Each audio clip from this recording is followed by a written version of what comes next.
세례식이 있는 날입니다. 일부 예배 때 학습, 입교, 세례를 거행했고요. 이제 또 말씀을 마치면 2부 예배 때에도 또 세례식을 이제 거행을 하게 됩니다. 그래서 이 세례식이 있는 날, 특별히 우리 세례를 받으시는 분, 세례의 의미가 뭔지, 누가 세례를 받는 것인지, 세례를 받을 때는 어떤 태도로 받아야 되는지, 또는 세례를 받은 다음에는 어떤 삶을 살아야 되는지 말씀을 통해 잘 들으시면 좋겠고, 이미 세례를 받으신 우리 성도님들은 말씀을 통하여서 내가 그렇게 지금까지 살아왔는가 돌아보시고 점검하시면서 새로운 다짐을 할 수 있는 그러한 시간이 되면 좋겠습니다. 오늘 본문의 말씀은 사도 바울이 과거에 이스라엘 백성들이 홍해를 건넜을 때 그 사건을 세례와 연관지어서 설명을 하고 있는 부분입니다. 바울의 눈에는 그 홍해를 건넜던 그 사건을 마치 신약 시대에 세례를 받는 것, 그 세례에 대한 예시로서 그 사건을 이해를 하고 있는 것으로 보입니다. 그렇게 본다고 하면 홍해를 건넌 사건은요, 애굽에서 나와서 약속의 땅인 가나안 땅으로 가는 데에 어쩌다가 만나게 되어진 장애물로서 하나님께서 그 어려움을 극복하고 나아갈 수 있게 해주신 단순히 그런 사건이 아니고요, 오히려 반대로 일부러 하나님께서 이스라엘 백성들을 홍해 앞으로 인도하신 사건이라고 보여지는 것입니다. 애굽에서 나와 노예 생활을 그치고 자유인으로 살아가는 그들에게 자유인으로 산다는 것이 무엇인지, 어떻게 하는 삶이 그와 같은 삶인지를 홍해를 건너게 하시면서 알게 하신 하나님께서 일부러 마련하신 장치라, 이렇게 보여지게 되는 것입니다. 그러면 이제 누가 세례를 받는가 하는 것부터 생각을 해볼 텐데, 이 홍해를 건넌 것과 연관해서 이제 이해를 하시면 금방 이해가 가능해집니다. 오늘 2절 말씀을 보게 되어지면 홍해를 건넌 자를 이렇게 표현해 놓고 있습니다. 모세에게 속하여, 이렇게 있어요. 모세에게 속한 사람들이 홍해를 건너요.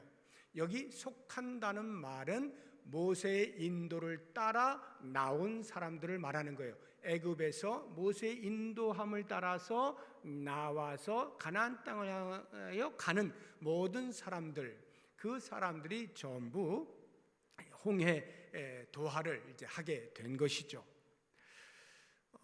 이 나온 사람들을 우리가 생각을 해보면 그들이 힘이 있어서 스스로 애굽에서 사람들이 모여서 결성을 해서 자, 우리 이제 탈출하자, 또는 애굽의 힘을 전복을 하고 우리 이제 나가자, 이렇게 해서 나온 게 아니죠. 전혀 힘이 없는 노예의 삶을 살고 있었을 때 외부에서 모세라고 하는 지도자를 통하여 하나님께서 그들을 인도해 나가신 거죠. 뿐만 아니라 그들이 하나님께서 인도하셨다라고 할 때에 그들에게서 무엇인가 하나님의 눈에 그래, 너희들 이 정도면 내가 이제 데리고 나가도 되겠다 싶어서 그렇게 데리고 나오신 것이 아니에요. 그들이 살아가는 일에 있어서 하나님의 마음에 합하여 살만한 그러한 여력이 없을 때, 아무런 구원의 자격과 근거가 없을 때 전적인 하나님의 일하심, 과거 아브라함과 약속하신 그 언약을 성취하시기 위함으로 그들을 이끌어 내신 것입니다. 그렇게 본다고 하면 이제 우리가 세례를 생각을 할 때, 그러면 누가 세례를 받느냐? 홍해를 건너는 것이 세례라고 본다면 누가 세례를 받느냐? 모세에게 속한 자가 홍해를 건넌 것처럼 예수 그리스도께 속한 자가 세례를 받게 되는 거예요. 예수 그리스도께 속했다라고 하는 말은 그리스도를 구세주로 고백하여 신앙의 고백을 한 사람들, 예수님을 믿는 사람들, 그런 사람들이 세례를 받는다 하는 것을 알 수가 있습니다. 그러면 누가 예수를 믿느냐 할 때에 이 홍해와 동일하게 이해를 한다면 스스로 예수 그리스도 앞에 나와 구원을 받을 만한 사람은 아무도 없어요. 그래서 사도 바울이 우리의 상태를 이렇게 이야기하고 있습니다. 에베소서 2장 1절을 보시게 되면 그는 예수님입니다. 예수님은 허물과 죄로 죽었던 우리를 살리셨다. 죄로 죽은 자, 그래서 스스로 구원을 이루어낼 수 없는 상태에 있는 우리를 예수 그리스도께서 살리셨다라고 말씀하고 있어요. 뿐만 아니라 그 구원하심이 우리에게서 어떠한 자격이나 근거가 발견되어져서 예수님이 그렇게 구원하신 것이 아니에요. 왜냐하면 우리의 상태가 로마서 5장 10절에 보니까 이렇게 되어 있어요. 곧 우리가 원수 되었을 때, 누구의 원수라는 거예요? 하나님과 원수된 상태에 있을 때 그의 아들의 죽으심으로 말미암아 하나님과 화목하게 되었다, 이렇게 말씀하는 거예요. 그러니까 원수된 자를 구원할 만한 어떤 자격이나 근거를 찾을 수가 없잖아요. 그런데도 불구하고 하나님께서는 그 지극한 사랑으로 우리를 구원하여 주신 것이죠. 바로 이와 같은 구원에 힘입어 예수 그리스도께 속한 사람이 세례를 받는 거예요. 그러니까 세례는 구원의 조건이 아니라 결과라는 것을 알 수가 있어요. 다시 말씀드려서 세례를 받음으로 해서 내가 구원을 받는 것이 아니라 구원을 받았기 때문에 세례를 받게 되어진다, 이 말입니다. 그래서 이것을 좀 거시적으로 보면요, 그러니까 개인적인 어떤 그 차원에서 이해를 하자고 하면 하나님 나라의 백성됨을 표징으로서 또는 선언함으로써 이 세례가 그 역할을 한다 하는 것입니다. 그러니까 세례를 받음으로써 나는 이제 하나님 나라의 백성이요, 하나님 나라에 속한 사람이요 하는 것을 스스로도 알고 사람들에게도 알리고 선포하는 거예요. 난 이제 이렇게 살아갈 것이요, 이런 사람으로 살 것입니다, 이렇게 공포하는 거예요. 또 다른 하나의 의미가 있다라고 한다면 그것은 이제 공동체적으로, 좀 미시적으로 본다고 하면 신앙 공동체의 일원이 되었습니다 하는 차원에서 세례를 받는 거예요. 그러니까 세례를 받음으로써 나도 이제 여러분과 같은 신앙 공동체, 같은 지역교회 안에 식구입니다, 영적인 가족입니다 라고 하는 소속감과 일체감을 갖게 되어지는 사건이 세례인 것입니다. 자, 이러한 이제 세례의 의미를 우리가 이해를 하면서 이 세례를 받을 때 그럼 어떻게 받아야 될 것이냐, 마음가짐을 생각을 해보면요, 홍해를 건널 때를 한번 상상을 해보세요. 이스라엘 백성들이 홍해를 건널 때 어떻게 건넜을까? 그들이 이런 생각을 했는지 안 했는지는 제가 모르겠습니다만 이렇게 건넜어야만 합니다. 어떻게요? 건널 때 애굽에서 노예의 삶을 살았잖아요. 얼마나 오랫동안, 400여 년 이상 오랫동안 그 노예로 살았으니 노예의 근성이 있을 거 아니에요? 노예의 습성이 있을 거 아니에요? 노예 생활이 몸에 배어 있잖아요. 그 모든 것을 홍해를 건너면서 그 바다 한가운데에 버려야 되는 거예요. 수장시켜야 되는 거예요.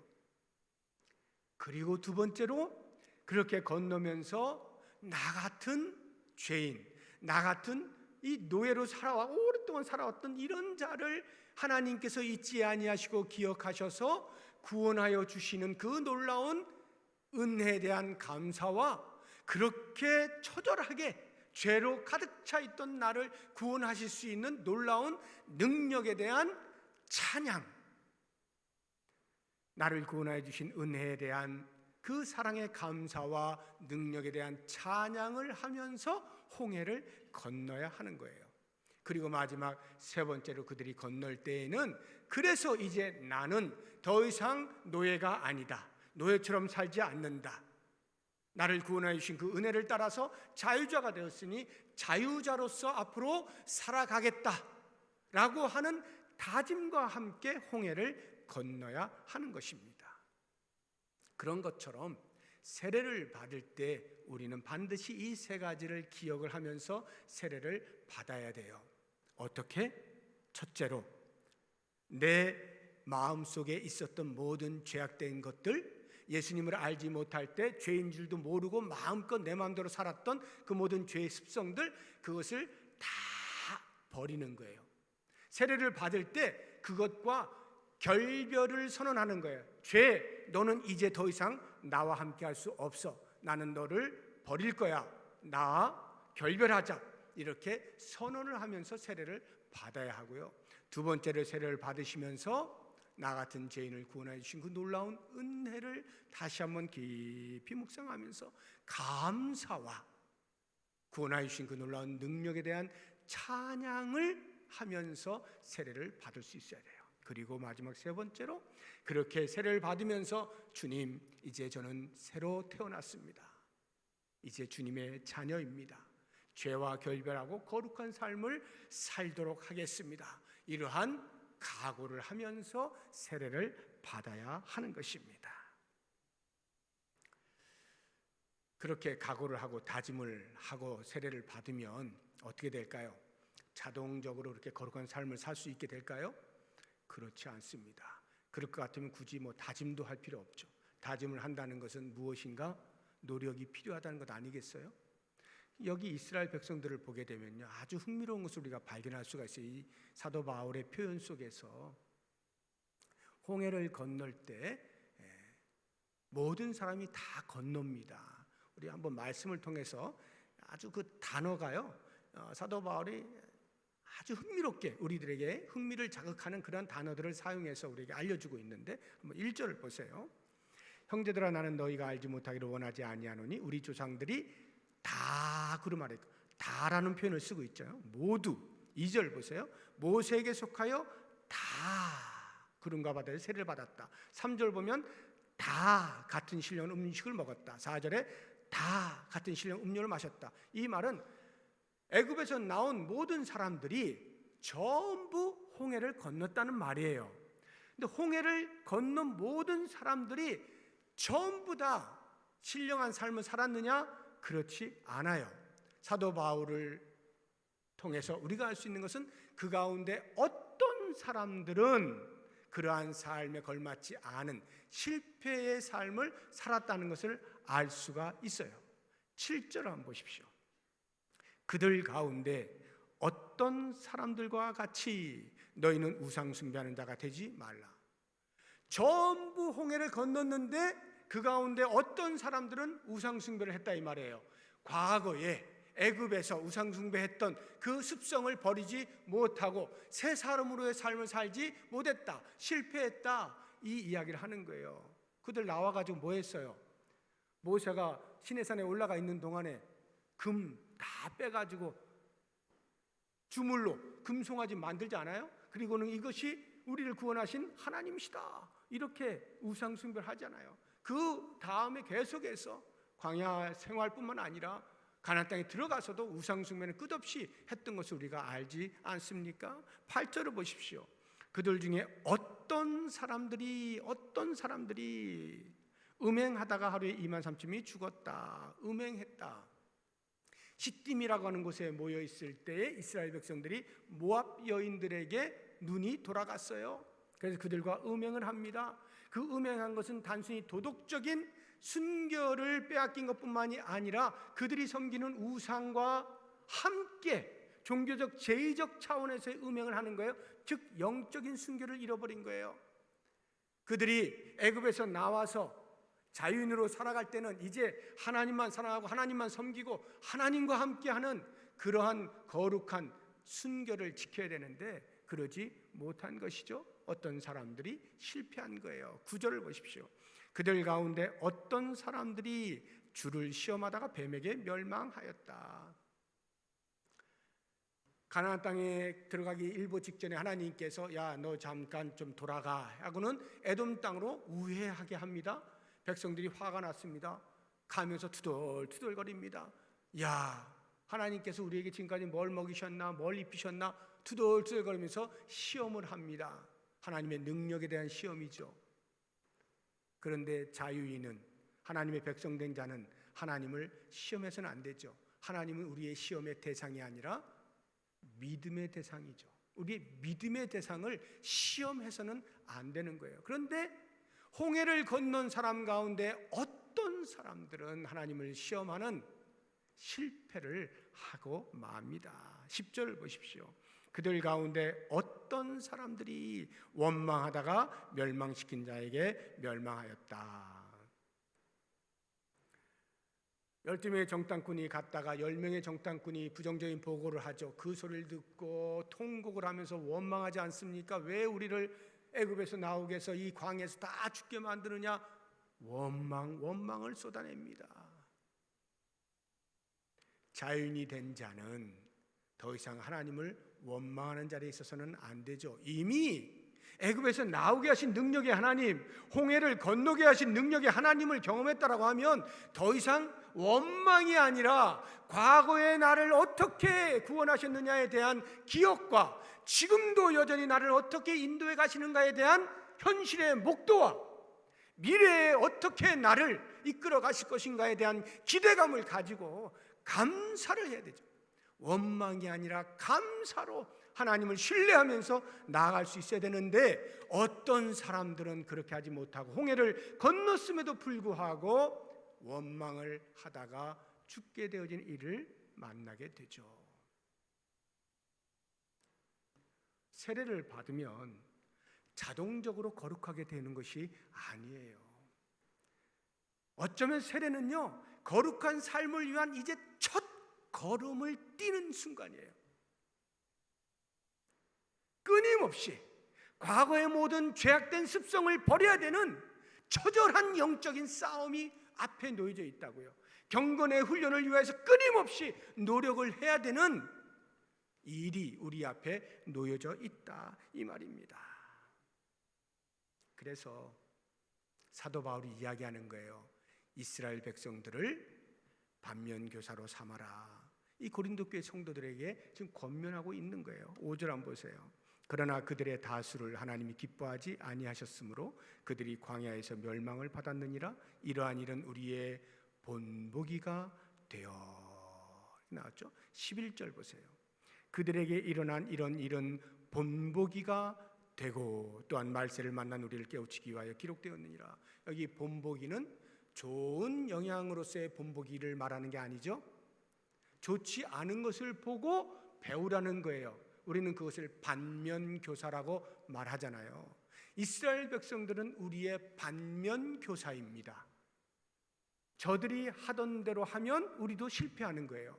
그래서 그들이 왜 실패했을까? 실패의 원인을 찾아서 그것을 극복해 나가면 우리는 실패하지 않을 수가 있죠. 홍해를 건넌 사람이, 다시 말 세례를 받은 사람이 세례받은 사람답게 살아갈 수 있게 되어지는 거죠. 그러면 이스라엘 백성들이 무엇으로 실패를 했을까? 어떤 면에서 실패했을까? 사도 바울은 두 가지를 이야기하는데 그 첫 번째가 방심입니다.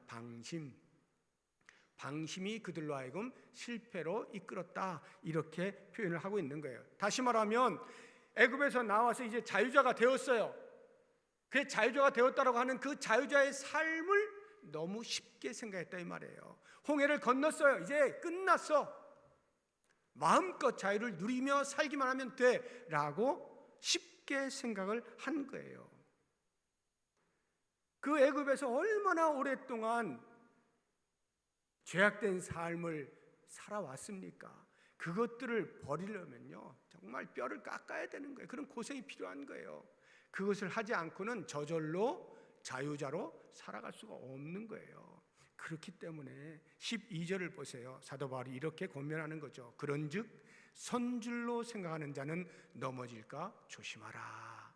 여기 선줄로 생각하는 자, 됐다 싶은 것, 나 이제 자유자야, 나 이제 구원받았어, 나 이제 예수 믿어, 나 이제 천국이 보장됐어 하고 방심을 하면, 더 이상 경건의 훈련을 하지 아니하면 실패하게 되어 있다는 말입니다.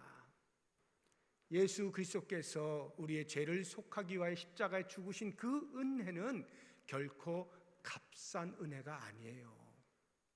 그래서 그 이후로 내 마음대로 살아도 되는 그렇게 값싼 은혜로 주어진 것이 아닙니다. 값으로 매길 수 없는 엄청난 은혜로 구원을 받았기 때문에 그에 걸맞은 거룩의 삶에 대한 끊임없는 노력이 필요한 것입니다. 만약에 우리가 구원을 받았는데도 불구하고 그렇게 살지 아니하면 어떻게 됩니까? 구원받으면 무조건 천국 간다라고 말씀하시지 않았습니까? 보장되어 있다라고 말씀하시지 않았습니까? 라고 해서 마음대로 사는 사람들에게는 제가 단언하는데 구원이 없습니다. 왜요? 구원을 받았다라고 하는 것을 제대로 경험한 사람은 절대로 마음대로 살지 못하게 돼 있어요. 예수 그리스도의 끊임없는 요청을 듣게 되어 있습니다. 그리스도를 닮아가고자 하는 거룩한 요청 앞에 반드시 반응하게 돼 있어요. 바르게 구원을 경험한 사람은 반드시 그쪽으로 가게 되어 있는 것입니다. 그래서 저를 비롯한 교회 직분자들 조심하셔야 돼요. 직분을 받았잖아요. 목사잖아요. 장로잖아요. 안수집사예요. 권사예요. 이 정도면 뭐 정말 누가 봐도 인정을 할 만한 수준이라 스스로 생각하는 순간 넘어질까 조심해야 돼요.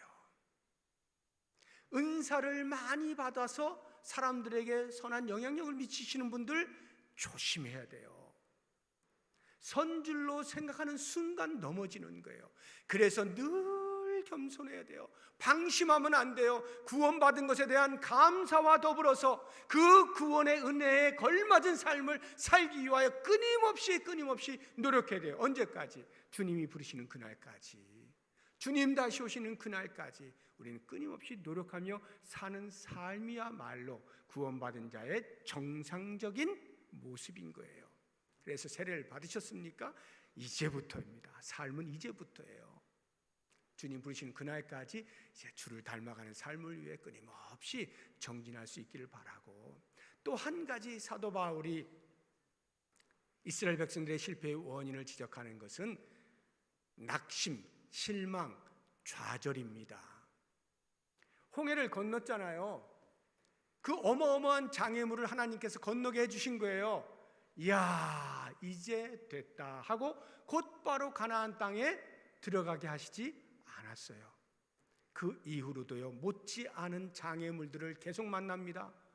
물을 마시고 싶은데 마실 물이 없어요. 쓴 물이에요. 이거 어떡하지? 큰일 났어요. 뭘 좀 먹고 싶은데 애굽에서 가지고 나온 거 다 떨어졌어요. 야, 이제 뭘 먹고 살지? 걱정이 태산이에요. 길을 가고 싶은데 길이 험해요. 돌아가요. 아, 왜 이렇게 힘들지? 온통 생각하면 죽고 싶은 마음뿐이에요. 이런 것들이 홍해 이후에 계속 있습니다.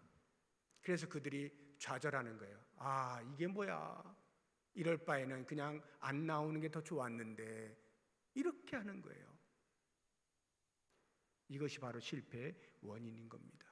우리가 예수를 믿어서 그 예수 믿음의 증표로서 세례를 받았어요. 세례를 받고 나면 이제 모든 것이 평탄하게 되어지느냐? 아니요. 오히려 그때부터 훨씬 어려운 일들이 많이 다가옵니다. 예수를 믿는다는 것 때문에 세상과 잘 안 맞아요. 사탄이 가만 놔두질 않아요. 계속 넘어뜨리려고 작당을 합니다. 그러니까 끊임없이 내 앞에 방해물들이 생겨요. 믿음으로 걸어가는 일에 많은 장애물들이 생깁니다. 그것을 넘어갈 때마다 아, 너무 피곤해 이렇게 할 뻔, 내가 뭐하러 예수 믿었어? 이러면 실패하는 거예요. 그래서 사도 바울이 이야기하죠. 그런 마음이 들 때마다 13절을 보십시오. 사람이 감당할 시험 밖에는 너희가 당한 것이 없나니 오직 하나님은 미쁘사 너희가 감당하지 못할 시험 당함을 허락하지 아니하시고 혹 시험 당할 때에는 피할 길을 내사 너희로 능히 감당하게 하신다. 이 말씀을 기억해라. 고린도 교회 성도들에게 권면하는 거예요. 세례를 받고 나서 믿음의 생활을 하려고 하는데 어려운 일들이 자꾸 생긴단 말이죠. 그럴 때에 아, 이제 못하겠어, 낙심하지 말고 하나님께서는 반드시 이길 힘을 주신다는 거예요. 피할 길을 내주신다는 거예요. 하나님께서 무엇인가 장애물을 두실 때는 우리로 하여금 넘어져서 더 이상 일어서지 못하게 하려고 놔두시는 것이 아니라 오히려 우리의 믿음을 더욱 단단히 만들어 가시기 위해서 천국에 들어갔을 때 천국의 삶을 마음껏 누릴 수 있도록 하기 위한 준비로서 하나님께서 장애물들을 놓아두신다는 거예요. 그래서 그것이 넘어가게 되어지는 일에 힘이 들면 얼마나 넘어갈 수 있도록 주님이 붙잡아 주신다는 거예요. 힘을 공급해 주신다는 거예요. 그것을 믿으라는 거죠. 그것을 믿고 주의 손을 붙잡고 계속 가면 하나씩 장애물을 넘어가면서 더 이상 내 힘으로 하는 것이 아니라 주의 주시는 힘으로 하는구나 고백되어지고, 그렇게 하면서 믿음이 점점 자라고 주님께서 원하시는 믿음의 수준에까지 이르게 되는 거죠. 오늘 우리 세례를 받으시는 정동희 형제님, 또 이미 받으신 우리 모든 성도님들, 오늘 말씀을 잘 기억하시고 세례 그리고 그 이후에 우리에게 주어지는 삶의 요청들을 깊이 묵상하시면서 승리하실 수 있기를 주의 이름으로 부탁드립니다. 기도하겠습니다. 하나님 아버지, 오늘 우리 교회가 세례를 베풀